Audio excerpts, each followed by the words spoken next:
Hi friends, દિવાળીના નાસ્તાની વાત હોય એટલે ચોળાફળી ના હોય તેવું બને જ નહીં. તો આજે આપણે ઘરે જ એકદમ ક્રિસ્પી અને ખાવામાં સોફ્ટ બહારની ચોળાફળી કરતાં પણ સ્વાદિષ્ટ ચોળાફળી ઘરે જ બનાવીશું, જે તમે 15 દિવસ સુધી સ્ટોર કરીને રાખી શકો છો. સાથે ચોળાફળીની સ્પેશિયલ ચટણીની પણ રેસીપી જોઈશું. તો અહીંયા 1 કપ જેટલો અડદનો લોટ લીધો છે. ઝીણો લોટ આવે છે એ લેવાનો છે. તમને ઘંટીએ અથવા કરિયાણાની દુકાનમાં મળી રહેશે. એની સામે 2 કપ જેટલો ચણાનો લોટ લીધો છે. તો અહીંયા ઘંટીએ ચણાની દાળ દળાવેલી જે ઘરમાં રહેલો ચણાનો લોટ લીધો છે. તો અહીંયા બંને લોટને ચાળી લઈશું. હવે મેં કપનું માપ લીધું છે. તમે ઘરમાં રહેલી કોઈ પણ વાટકીનું માપ પણ સેટ કરીને લઈ શકો છો. તો 1 કપ અથવા તમે 1 વાટકી અડદનો લોટ અને સામે 2 વાટકી જેટલો ચણાનો લોટ લઈ શકો છો. સારી રીતે લોટને ચાળ્યા પછી મિક્સ કરી લીધો. હવે અહીંયા અડધો કપ પાણી લીધું છે. તો વાટકીથી લેતા હોય તો તમારે અડધી વાટકી પાણી લેવું. આપણે પાણી તૈયાર કરવાનું છે. એની અંદર 1 ટેબલસ્પૂન તેલ નાખીએ. અહીંયા મીઠું નાખી દઈશું 1/4 ટીસ્પૂન. અડધી ટીસ્પૂન કુકિંગ સોડા એડ કરીએ, જે ઘરમાં રહેલો હોય. ભજીયા કે આપણે ગોટામાં કે ઢોકળામાં યુઝ કરતા હોય એ જ લીધો છે. મિક્સ કરી લેવાનું છે. તો આ પાણી તૈયાર થઈ ગયું. તો થોડું એડ કરી લોટ બાંધવાનો છે. તો આ રીતે પાણી તમે તૈયાર કરશો તો બધા લોટમાં સારી રીતે બધું જ ભળી જશે અને માપનો પણ તમને આઈડિયા રહેશે. તો આ લોટ છે થોડું પાણી એડ કરી અને કઠણ એવો બાંધવો. જ્યારે પણ ચોળાફળી કે મઠિયા બનાવતા હોય એ લોટ કઠણ બાંધવાનો હોય છે. તો એટલા પાણીથી જ આપણો લોટ બંધાઈ ગયો. બીજું એક્સ્ટ્રા પાણી લેવાની જરૂર નથી. લોટ બંધાઈ ગયો પછી થોડુંક 1 ટીસ્પૂન જેટલું તેલ નાખી મસળી લેવાનો છે. તો આ મસળાઈ ગયું. હવે એક લોટના 2 ભાગ કરી લઈશું. એક લોટને ઢાંકી દેવાનો છે અને બીજો લોટ છે એ આપણે મસળી અને પછી એને ટીપવાનો છે. તો અહીંયા દસ્તાને ઓઇલવાળો કરી લીધો છે. હવે આ લોટને ટીપી લઈશું.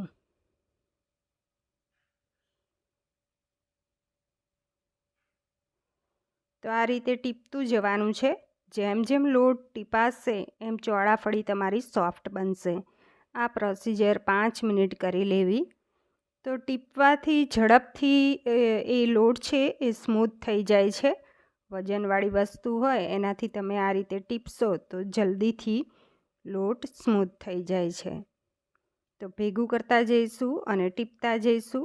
ચીપકે તો થોડું તેલ નાખતા જજો, મીન્સ 1 ટીસ્પૂન જેટલું. તો આ રીતે અને લોટનો કલર પણ ચેન્જ થઈ જાય છે, સુંવાળો બની જાય છે. જો આ લોટ સુંવાળો છે અને એનો કલર લાઇટ યલો છે અને પેલો ડાર્ક છે. તો આ જે લોટ તૈયાર કર્યો એનો રોલ કરી લેવાનો છે આ રીતે. એટલે બધી જ ચોળાફળી છે એ એક સરખી બને. હવે નાઈફથી એને કટ કરી લઈશું. તો આ રીતે લુવા તૈયાર કરી લેવા. અને બીજો લોટ છે એ તમે આ અડધી વણી એકલા હોય તો અડધી વણી અને તળી અને પછી બીજો ટીપજો એટલે સુકાય નહીં. તો અહીંયા આ રીતે ગુંદલા પાડી લેવા. તો ગુંદલા તૈયાર થઈ ગયા છે. હવે આપણે વણી લઈશું. તો અહીંયા ચોખાના લોટનું અટામણ લેવું. બીજા કોઈ પણ લોટ લેવા નહીં અટામણ માટે. ચોખાનો લોટ લેશો તો જે ચોળાફળી છે એ ચીપકશે નહીં અને સારી રીતે વણાય છે. તો આ રીતે મીડિયમ એવી પૂરી વણતા જવું. તો અહીંયા પાતળી પૂરી તૈયાર કરી લેવી આ રીતે. જો અને આ મોટી રહેશે. હવે ઉપરનો ભાગ છોડી નીચેનો ભાગ છોડી અને કટ કરતા જવું થોડા અંતરે. તો આ રીતે બધી જ ચોળાફળી તૈયાર કરી લેવી. હવે એને તરત નથી તળવાની, એને 7-8 મિનિટ સુકાવા દેવાની છે. તો કોટનના કપડામાં પાથરી દીધી. ત્યાં સુધી મસાલો બનાવી લઈએ. અહીંયા અડધી ટીસ્પૂન શેકેલા જીરા પાવડર, અડધી ટીસ્પૂન ચાટ મસાલો, 1 ટીસ્પૂન સિંધવ નમક, અહીંયા 1/2 ટીસ્પૂન લાલ મરચું પાવડર, બધું જ મિક્સ કરી લેવાનું છે. તો આ મસાલો તૈયાર થઈ ગયો છે. જ્યારે પણ તમે ચોળાફળી તળી લો ને ત્યારે એ મસાલો આ રીતે તળાય એવી તરત જ સ્પ્રિંકલ કરી દેવાનો.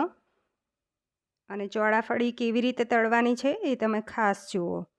અહીંયા બનાવેલી ચોળાફળી છે એ આ રીતે પહેલાં તેલ એકદમ સરસ ગરમ કરી લેવાનું અને પછી મીડિયમ ફ્લેમે તળી લેવાની. જ્યારે તમે ચોળાફળી નાખો ત્યારે ગેસની ફ્લેમ હાઈ કરી દેવાની, એટલે એકદમ ફૂલે.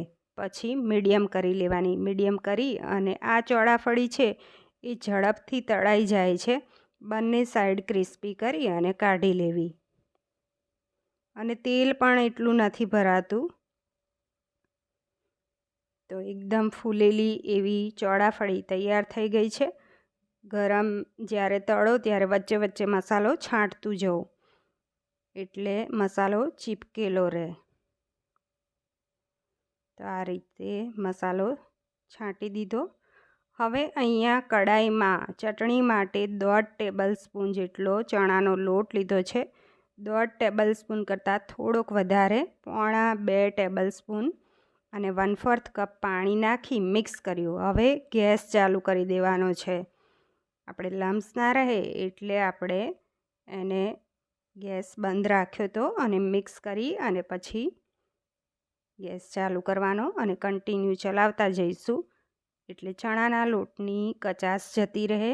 તો 2 મિનિટ આ રીતે મિશ્રણ તૈયાર કર્યું. એ મિશ્રણ ઠંડુ થઈ જાય પછી મિક્સર જારની અંદર 1 કપ કોથમીર અને સાથે 1/4 કપ જેટલા ફુદીનાના પાન લીધા છે, 1 ટીસ્પૂન ખાંડ અને 1 લીલું મરચું તીખું, ટુકડો આદુ છોલી કટકા કરીને, અડધું લીંબુનો રસ એડ કરીએ. અહીંયા 1 ટીસ્પૂન મીઠું લીધું છે.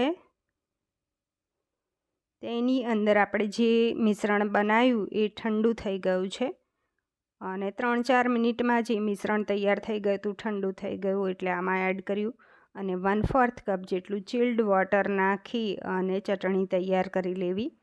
તો આપણે આ ચાન કરી લીધું છે અને ચટણી તૈયાર થઈ ગઈ છે. તો એકદમ ફુદીનાના ફ્લેવરવાળી ટેસ્ટી એવી ચોળાફળીની સ્પેશિયલ ચટણી તૈયાર થઈ ગઈ છે. ચોળાફળીને સર્વ કરી લઈએ. તમે ઠંડી થાય એટલે 15 દિવસ સુધી સ્ટોર કરીને રાખી શકો છો. ફ્રેન્ડ્સ, આ રેસીપી ગમી હોય તો વિડીયોને લાઈક કરજો અને મારી ચેનલને સબસ્ક્રાઈબ કરજો. દોસ્તોમાં જરૂર શેર કરતા રહેજો. કમેન્ટ્સ કરીને જણાવો કે ચોળાફળી તમને કેવી લાગી.